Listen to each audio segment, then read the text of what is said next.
Bonjour, je m'appelle Jérôme Cochard, j'ai cofondé Making Science en 2016, après avoir passé plusieurs années chez Google. Making Science, c'est une entreprise internationale qui aide les clients et les annonceurs à parfaire leur stratégie digitale. En résumé, Making Science, c'est une entreprise internationale qui est aujourd'hui présente dans 13 pays, qui demain sera présente dans 22 pays, qui exerce en France 5 métiers.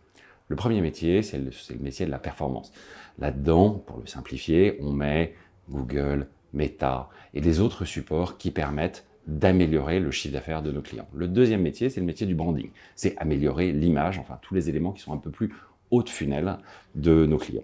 Le troisième métier, c'est le métier de l'analytics. L'analytics, c'est la bonne compréhension de ce qui se passe sur les sites de nos clients pour améliorer leur performance. Le quatrième métier, c'est le métier de la data, du conseil très avancé pour lequel on a besoin de ressources d'ingénieurs pour vraiment bien comprendre comment améliorer et apporter des innovations qui sont susceptibles d'aider nos clients les plus avancés à aller plus loin. Et le cinquième métier, c'est un métier de, disons, workforce supplétive pour lequel on commercialise du temps de développeurs en Géorgie, en France. Les challenges de Making Science sur les années à venir sont nombreux. Si je dois en citer trois principaux, ce seraient les suivants. Le premier, c'est l'internationalisation.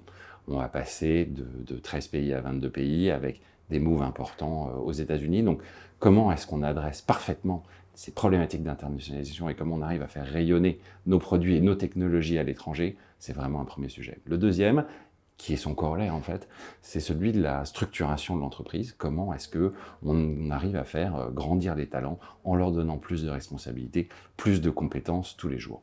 Et le troisième challenge, c'est celui de l'approfondissement de nos compétences. Comment, dans un environnement parfaitement mouvant, on arrive à conserver l'avance qu'on a prise dans les années précédentes. Alors, on cherche énormément de qualité, évidemment, chez tous nos futurs candidats.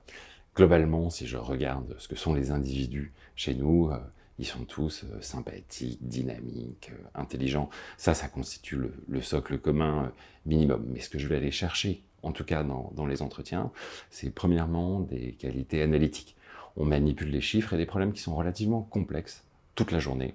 Et ces qualités analytiques qui sont aussi le business sense des individus, c'est vraiment le premier critère que je vais regarder. Le deuxième critère que je vais regarder, c'est la curiosité. Est-ce que les individus sont ouverts et capables de s'intéresser à des choses nouvelles et être souples dans leur appréhension des choses. La troisième qualité que je vais chercher, et qui me paraît très importante, c'est l'autonomie de jugement. La capacité à se faire soi-même sa propre opinion à partir des faits qu'on est susceptible de rassembler. Si vous avez ces trois qualités, votre candidature sera sans doute bien reçue chez nous.